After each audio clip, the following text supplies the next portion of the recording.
and it have different energy that cannot be compared or you cannot see in other place. A place of collection, definitely a place where I can center.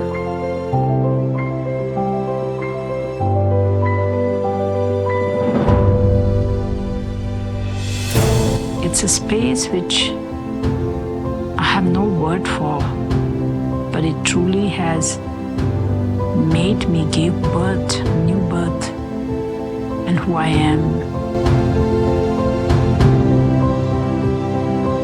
I think the Matrimandir is not fully yet discovered.